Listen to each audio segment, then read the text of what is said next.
Corrupt? ಈಗ ಹೇಳಿ, ಸಿದ್ದರಾಮಯ್ಯನವರು ಮಿಸ್ಟರ್ ಕ್ಲೀನಾ? ಮಿಸ್ಟರ್, ನಾನು ಹೇಳ್ತಾ ಇಲ್ಲ, ಜನ ಹೇಳ್ತಾ ಇದ್ದಾರೆ, Siddaramaiah is not mister clean, he is mister. ಈಗ ಹೇಳಿ, ಕಳಂಕ ಇಲ್ಲದ ಆಡಳಿತವಾ ಇದು ಸ್ವಚ್ಛ ಆಡಳಿತವಾ?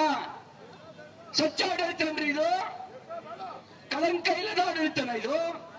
ಇದು ಶಾಂಪಲ್ ಮಾತ್ರ. ಅಂಗೈ ಉಣ್ಣಿ ಕನ್ನಡಿ ಹಿಡಿತೀರಾ ನೀವು? ಕಾಂಗ್ರೆಸ್ನ ಭ್ರಷ್ಟಾಚಾರಕ್ಕೂ ಕನ್ನಡಿ ಹಿಡಿಬೇಕಾದ ಅವಶ್ಯಕತೆ ಇಲ್ಲ. ಕಾಂಗ್ರೆಸ್ನ ಭ್ರಷ್ಟಾಚಾರಕ್ಕೂ ಕನ್ನಡಿ ಹಿಡಿಬೇಕಾದ ಅವಶ್ಯಕತೆ ಇಲ್ಲ. ಚೇಂಜ್ ಆಫ್ ಲ್ಯಾಂಡ್ ಯೂಸ್ಗೆ 1 ಎಕರೆಗೆ ಎಷ್ಟು ಕೊಡ್ಬೇಕು ಗೊತ್ತಾ? ಬರೇ 25 ಲಕ್ಷ. ಎಷ್ಟು ಸಿದ್ದರಾಮಯ್ಯನವರೇ ಕೊಡ್ಬೇಕಾಗಿರೋದು?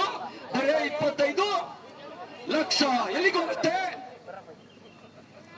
ಬೆಂಗಳೂರಿನಲ್ಲಿ ಪ್ಲಾನ್ ಸ್ಯಾಂಕ್ಷನ್ ತಾನೆ?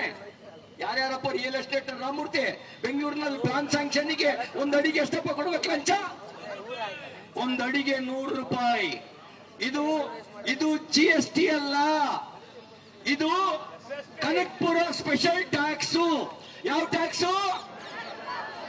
Kanakapura special tax. ಈ ಎಲ್ಲ ಟ್ಯಾಕ್ಸ್ ಬಂದ್ಮೇಲೆ ಕಾಂಗ್ರೆಸ್ನವ್ರದ್ದು ಪಾಪದ ಕೂಡ ತುಂಬಿದೆಯೋ ಇಲ್ವೋ? ಪಾಪದ ಕೂಡ ತುಂಬಿದೆಯೋ ಇಲ್ವೋ? ಹೇಳಿ ಮುಖ್ಯಮಂತ್ರಿ ಸಿದ್ದರಾಮಯ್ಯನವರೇ, ನಿಮ್ಮ ಸರ್ಕಾರ ಹೇಗೆ ಪ್ರಾಮಾಣಿಕ ಸರ್ಕಾರ ಆಗತ್ತೆ? ಪ್ರಾಮಾಣಿಕ ಸರ್ಕಾರದಲ್ಲಿ ಸ್ಪೆಷಲ್ ಟ್ಯಾಕ್ಸ್ ಇರಲ್ಲ. ಪ್ರಾಮಾಣಿಕ ಸರ್ಕಾರದಲ್ಲಿ ಚೇಂಜ್ ಆಫ್ ಲ್ಯಾಂಡ್ ಯೂಸ್ಗೆ 25 ಲಕ್ಷ ಕೊಡಬೇಕಾಗಿಲ್ಲ. ಪ್ರಾಮಾಣಿಕ ಸರ್ಕಾರದಲ್ಲಿ ಪ್ರತಿ ಹುದ್ದೆಗೂ ರೇಟ್ ಫಿಕ್ಸ್ ಮಾಡಿರಲ್ಲ. ನಿಮ್ಮ ಸರ್ಕಾರ ಅತಿ ಭ್ರಷ್ಟ ಸರ್ಕಾರ. ಎಂತ ಸರ್ಕಾರ? ಬರೀ ಭ್ರಷ್ಟ ಸರ್ಕಾರ ಅಲ್ಲ, ಅತಿ ಭ್ರಷ್ಟ ಸರ್ಕಾರ. ಅತಿ ಭ್ರಷ್ಟ ಸರ್ಕಾರ. ಅದಕ್ಕೆ ನಾನು ನಿಮ್ಮನ್ನು ಕೇಳ್ತೇನೆ, ಸಿದ್ದರಾಮಯ್ಯನವರು ರಾಜೀನಾಮೆ ಕೊಡ್ಬೇಕಾ ಬೇಡವಾ? ಕೊಡ್ಬೇಕು ಅಂದ್ರೆ ಕೈ ಎತ್ತಿ ಹೇಳ್ರಿ. ಭ್ರಷ್ಟ ಸರ್ಕಾರ ಇರ್ಬೇಕಾ ಕರ್ನಾಟಕದಲ್ಲಿ? ಭ್ರಷ್ಟ ಸರ್ಕಾರ ಕರ್ನಾಟಕದಲ್ಲಿ ಇರ್ಬೇಕಾ? ಮುಖ್ಯಮಂತ್ರಿಗಳೇ, ನಿಮಗೆ ನೈತಿಕತೆ ಇದ್ರೆ ನಿಮ್ಮ ಮೇಲೆ ಆರೋಪ ಬಂದ ದಿನವೇ ನೀವು ರಾಜೀನಾಮೆ ಕೊಡ್ತಿದ್ರಿ. ನೀವು ಭ್ರಷ್ಟಾಚಾರದಲ್ಲಿ ಪಾಲ್ದಾರರಾಗಿದ್ದೀರಿ, ಭ್ರಷ್ಟಾಚಾರವನ್ನ ಪೋಷಣೆ ಮಾಡ್ತಾ ಇದ್ದೀರಿ. ಅದಕ್ಕಾಗಿಯೇ ನಿಮಗೆ ಗೊತ್ತಿದೆ, ಅದಕ್ಕಾಗಿ ವಿಧಾನಸಭೆ ವಿಧಾನ ಪರಿಷತ್ನಲ್ಲಿ ಪಲಾಯನ ಮಾಡಿದ್ರಿ. ನಾವು ದಾಖಲೆಗಳನ್ನಿಟ್ಟು ಕೇಳ್ತೀವಿ ಅಂತ ನಿಮಗೆ ಗೊತ್ತಿತ್ತು. ಉತ್ತರಿಸುವ ಸಾಮರ್ಥ್ಯ ನಿಮ್ಗಿರ್ಲಿಲ್ಲ, ಅದಕ್ಕಾಗಿ ಪಲಾಯನ ಮಾಡಿದ್ರಿ.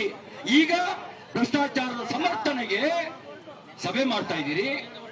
ಭ್ರಷ್ಟಾಚಾರದ ಸಮರ್ಥನೆಗೆ ಸಭೆ ಮಾಡ್ತಾ ಇದ್ದೀರಿ. ಏನೇ ಸಭೆ ಮಾಡಿದ್ರು ಕಾಗೆ ಬೆಳಗಾಗಕ್ಕೆ ಸಾಧ್ಯನಾ? ಕಾಗೆ ಕರಗಿದ ಬೆಳಗಿದೆಯೋ? ಕಾಂಗ್ರೆಸ್ ಕರಪ್ಟ್ ಕಾಂಗ್ರೆಸ್, ಕ್ಲೀನ್ ಕಾಂಗ್ರೆಸ್ ಆಗಕ್ಕೆ ಸಾಧ್ಯನಾ?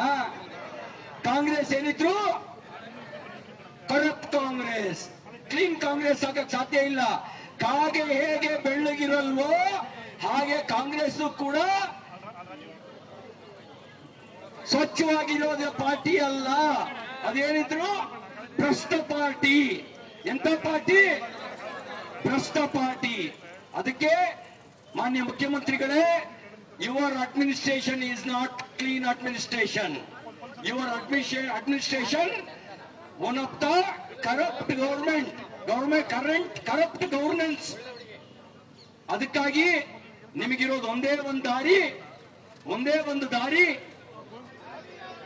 ಏನ್ ಮಾಡಬೇಕು? ರಾಜೀನಾಮೆ ಕೊಟ್ಟು ಕರ್ನಾಟಕದ ಮರ್ಯಾದೆ ಉಳಿಸಿ. ರಾಜೀನಾಮೆ ಕೊಟ್ಟು ಕರ್ನಾಟಕದ ಮರ್ಯಾದೆ ಉಳಿಸಿ. ಇಲ್ಲದೆ ಇದ್ರೆ ನೀವು ಮಾತ್ರ ಅಲ್ಲ, ನಿಮ್ಮನ್ನು ಸಪೋರ್ಟ್ ಮಾಡ್ತಿರ್ತಕ್ಕಂಥ ಕಾಂಗ್ರೆಸ್ ಪಾರ್ಟಿಯನ್ನು ಕೂಡ ಜನ ರಾಜ್ಯದಿಂದ ಅಧಿಕಾರದಿಂದ ಹೊರಗಟ್ಟುವಂತ ದಿನ ದೂರ ಇಲ್ಲ. ಇದು ಜನಾಂದೋಲನ, ನಮ್ಮ ಪಾದಯಾತ್ರೆ ಜನಾಂದೋಲನ ಜನಾಕ್ರೋಶ ಆಗೋದಕ್ಕೆ ಮುಂಚೆ ಅಧಿಕಾರ ಬಿಟ್ಟು ತೊಲಗಿ ಅನ್ನುವಂತ ಸಂದೇಶವನ್ನ ರಾಜ್ಯದ ಉದ್ದಗಲಕ್ಕೆ ಈ ಪಾದಯಾತ್ರೆಯ ಮೂಲಕ ನೀವೆಲ್ಲರೂ ಕೊಟ್ಟಿದ್ದೀರಿ. ನಿಮಗೆ ನಾನು ನಿಮ್ಮ ಹೋರಾಟಕ್ಕೆ ಅಭಿನಂದನೆಗಳನ್ನು ಸಲ್ಲಿಸಿ, ಮುಖ್ಯಮಂತ್ರಿಗಳೇ, ಇನ್ನು 1 ದಿನ ಬಾಕಿ ಇದೆ ಮೈಸೂರಿಗೆ ಬರೋದು. ಒಂದು ದಿನದೊಳಗೆ ರಾಜೀನಾಮೆ ಪತ್ರವನ್ನು ಸಿದ್ಧವಾಗಿ ಇಟ್ಕೊಂಡು ಮರ್ಯಾದೆ ಉಳಿಸ್ಕೊಳ್ಳಿ ಅಂತಕ್ಕಂಥ ಮಾತನ್ನು ಹೇಳಿ ನನ್ನ ಮಾತು ಮುಗಿಸ್ತೇನೆ. ಅನುಕ್ಷಣದ ಸುದ್ದಿಗಳಿಗಾಗಿ ವಿಸ್ತಾರ ನ್ಯೂಸ್ ಯೂಟ್ಯೂಬ್ ಚಾನೆಲ್ ಸಬ್ಸ್ಕ್ರೈಬ್ ಮಾಡಿ. ಹೊಸ ಸುದ್ದಿಗಳ ನೋಟಿಫಿಕೇಶನ್ಗಾಗಿ ಬೆಲ್ ಐಕಾನ್ ಕ್ಲಿಕ್ ಮಾಡಿ. ಲೇಟೆಸ್ಟ್ ಅಪ್ಡೇಟ್ಸ್ಗಾಗಿ www.vistaranews.com ವೆಬ್ಸೈಟ್ಗೆ ವಿಸಿಟ್ ಮಾಡಿ. ಅಂಗೈಯಲ್ಲೇ ಜಗತ್ತಿನ ಸುದ್ದಿ ತಿಳಿಯಲು ವಿಸ್ತಾರ ನ್ಯೂಸ್ ಕನ್ನಡ ಆಪ್ ಡೌನ್ಲೋಡ್ ಮಾಡಿ.